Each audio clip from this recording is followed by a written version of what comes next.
Hi guys, back once again making another video. I wasn't planning on making another video so soon, but really and truly there was very little on TV tonight and I really couldn't find anything that was catching my attention to watch.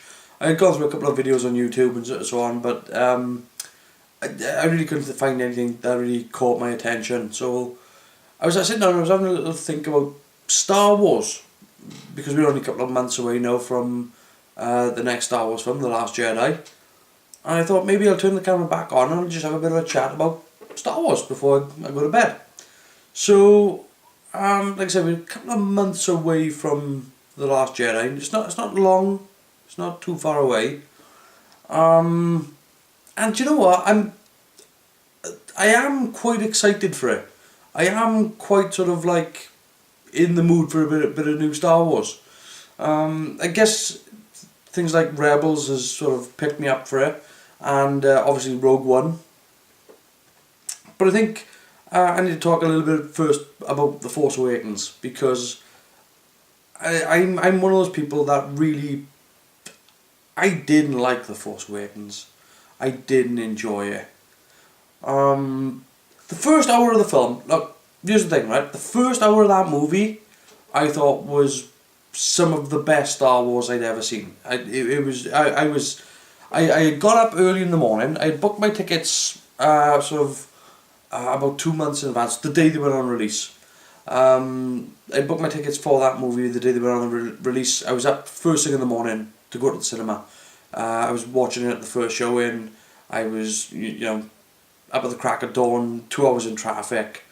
None of that bothered me at all. I was in that cinema with my popcorn, sat down, the lights went down, and within the first sort of 10 minutes I was going, yeah, you had all that bit with Kylo Ren where he stops the blaster bolt and stuff like that, and I was like really enjoying the film.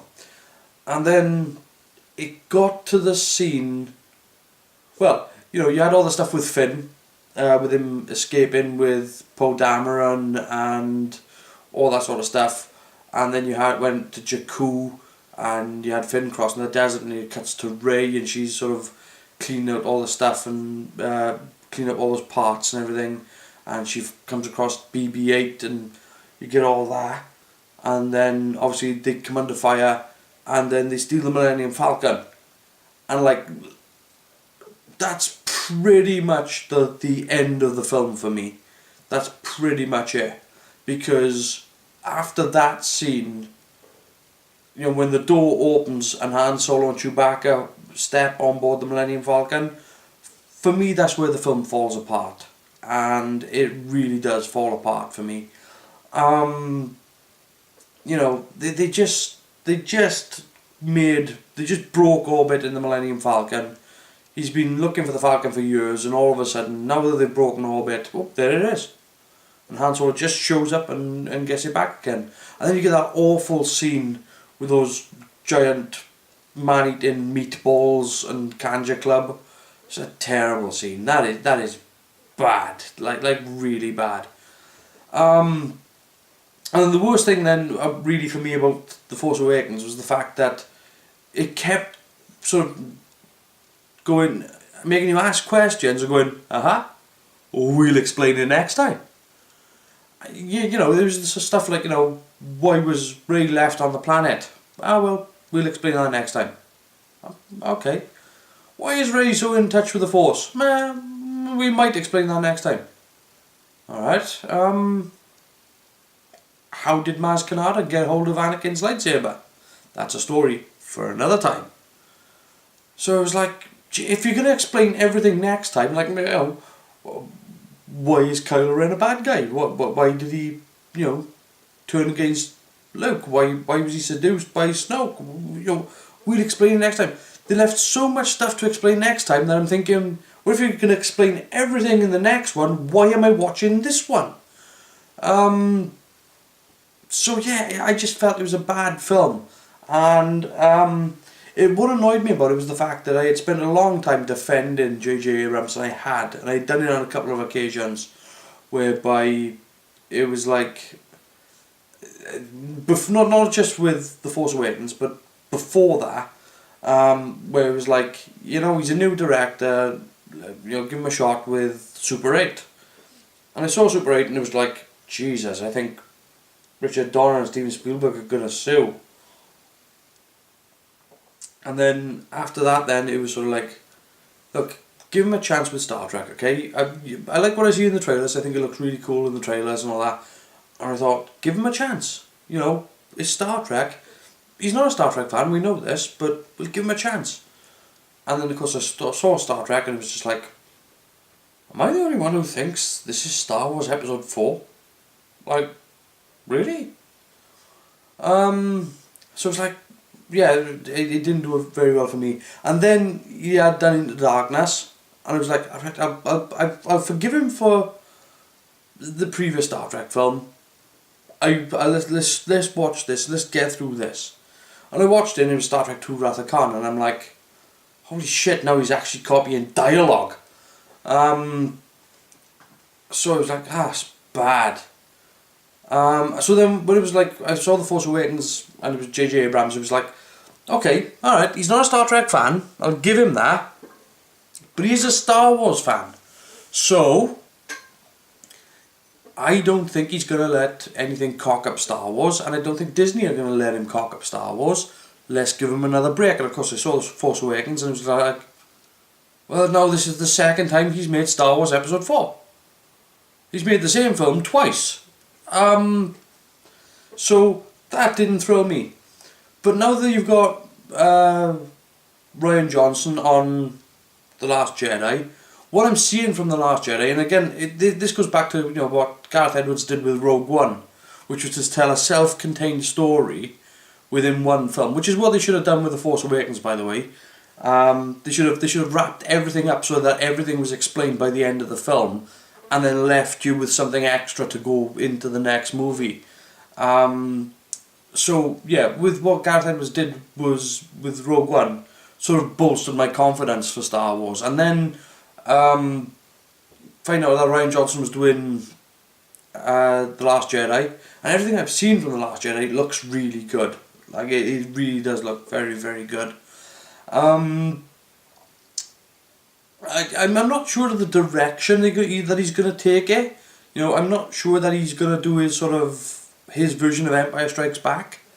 Well, that might be the direction that Disney have given him, by the way. It could be that that's what Disney have said. If JJ's doing Episode 4, you do Episode 5, and then we'll get JJ back for Episode 6. Which are going to be obviously 7, 8 and 9. So this could just be another version of Empire Strikes Back. I don't think so though. I think that I'm a little bit more confident in this movie than I was in The Force Awakens. I like the mentoring that Luke appears to be doing with Rey. Obviously there's a lot of confusion as to who Luke is talking to and who he's talking about. It could be that Luke is talking about himself when he says, I've witnessed this raw power once before, it didn't scare me then, but it does now. He could be talking about Kylo Ren. He could be talking about Rey as a child. It could be that's why she got left on the planet. Maybe he refused to carry on training her because maybe that's how Rey is that in tune with the Force. Is that maybe Rey is that that little girl on the planet. Maybe she was the reason why he became afraid of that raw power. So that's an interesting thing that it could be. I'm not saying that it is, but it could be. Like I said, it could be Kylo Ren, but it could be also Luke talking about himself. It could be, there could be many things that it could be referring to. I like the fact that we get to see these.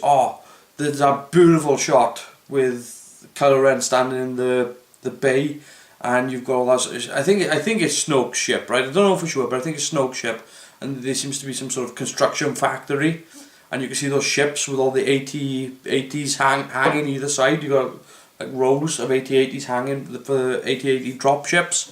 That's a really cool thing to be playing around with. That's a wonderful bit of stuff. But obviously as well, The other thing that has boosted my confidence going into this movie as well was obviously the last season that we had of Rebels. Because I am a big sort of Clone Wars and Rebels fan, you know. So the fact that we get this movie now, which is The Last Jedi, is that going to be Luke? Is that going to be Rey? Raises a lot of questions there. If they do end up ending the Jedi, how is that going to affect Star Wars going forward? And I was thinking about this, and I thought, well, there's a story arc that they have in the Clone Wars, which is actually all about the clone troopers. Vibes.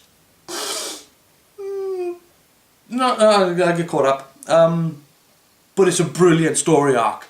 There's not a Jedi in sight. There's not one Jedi in sight. And I think it's one of the best story arcs that they do in the Clone Wars. So you don't have to have the Jedi for it to be Star Wars. You just have to have that level of storytelling. And you know, who was it? Dave Filoni was it in charge of the Clone Wars, I think. I would definitely hand some sort of creative, come up with another story. Come on, we know you can do it. Obviously they're closing on the arc of Rebels as well, so we begin the final season of Rebels soon. Fingers crossed, it's going to be great. I want it to be good. Because again, you see the ghost in Rogue One, so we know so far that something survives to Rogue One. We don't know what makes it out of Scarif. We don't know, what about the whole Yavin 4, and from there on we don't know what happens to Ghost and the crew of the Ghost following Rogue One. So it's going to be kind of interesting. I'm wondering if Rebels does actually go past Rogue One. Sort of go past episode 4. I'm wondering whether or not these Rebels, just because we don't see them, doesn't mean to say that they weren't at the Battle of Endor. We don't know that. There might have been a ship in the background in the Battle of Endor. We just didn't see them. But it's possible.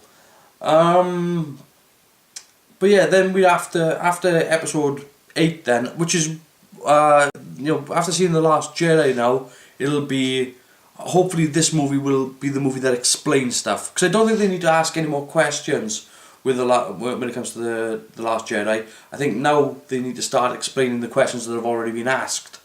I'd be kind of disappointed if they don't.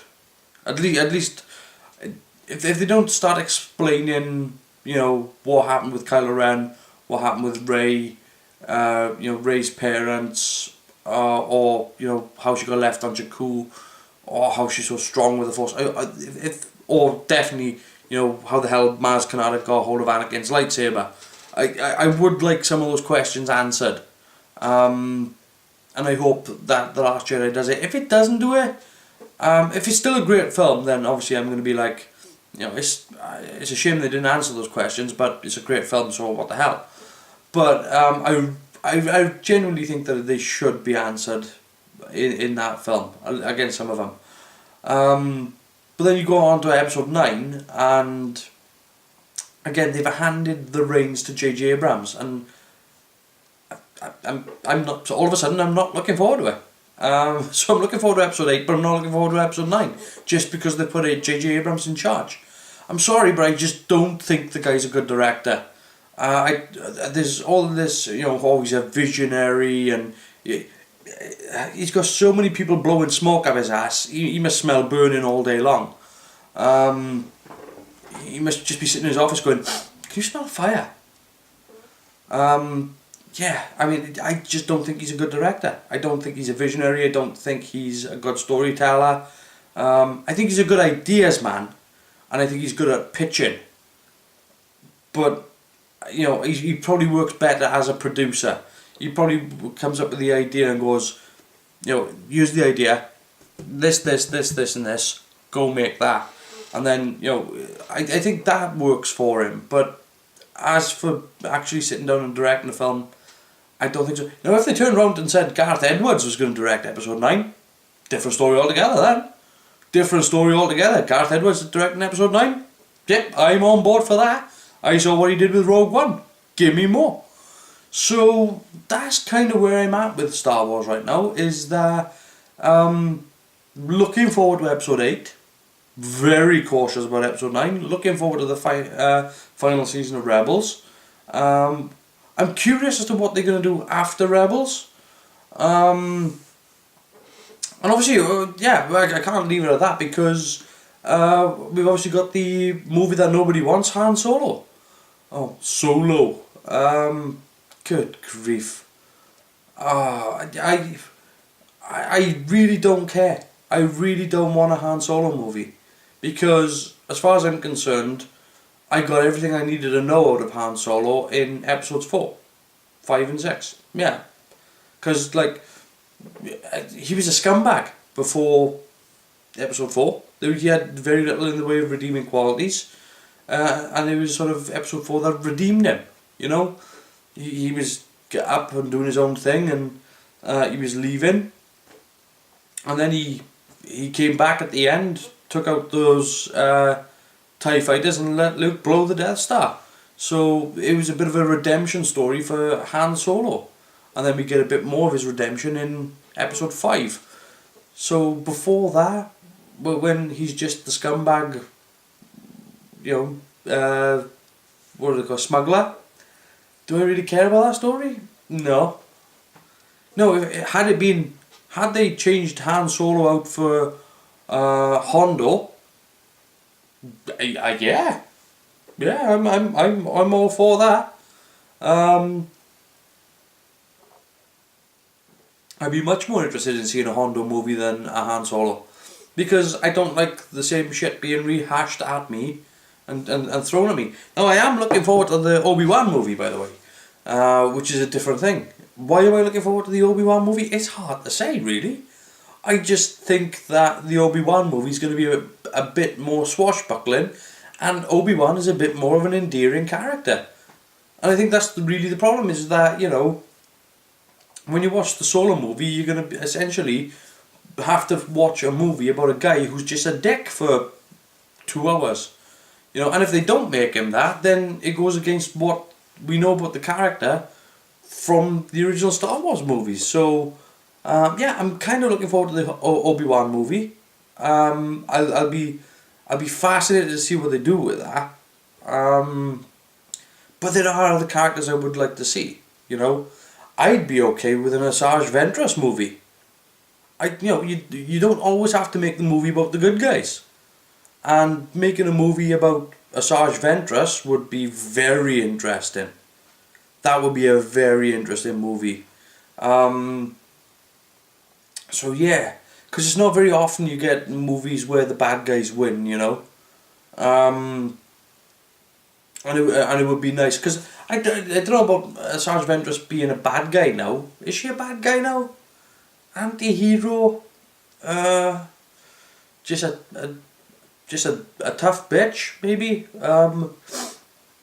Yeah, that would do me fine. I would happily sit through an Asajj Ventress slash fest. You know, and you're obviously as well. You got the Sith, which is involved in that then as well, haven't you? So there's a lots of and Jedi and Sith mysticism. So that would be kind of really that would be a nice thing to dig into. So yeah, I'm aside from episode 9, I'm quietly excited about Star Wars and all the future Star Wars productions. Again, I would be interested to see what they do animated series wise as well, past Rebels. I'm not sure. I'm not going to look it up. But yeah, have a good finish to Rebels. It needs a good finish, and then they really need to do something quickly about Han Solo. Now they've got Ron Howard in charge of Han Solo, a Star Wars story. So, and I do quite like Ron Howard movies. Rush I thought was an amazing movie. I haven't seen In the Heart of the Ocean, but most of Ron Howard's stuff I've tended to enjoy, and this movie has been pretty much a complete remake as far as I'm aware. You know, sort of like 4 months of reshoots and stuff like that. It's a lot of reshoots. So it could turn out to be a great film. But again, it's just one that out of all the characters in the Star Wars universe, that's not one I would have picked to have done a solo movie on. Ironic name.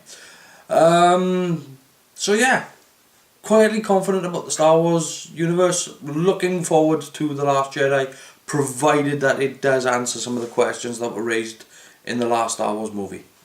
Anyway, that's my thoughts on Star Wars. See you later, guys.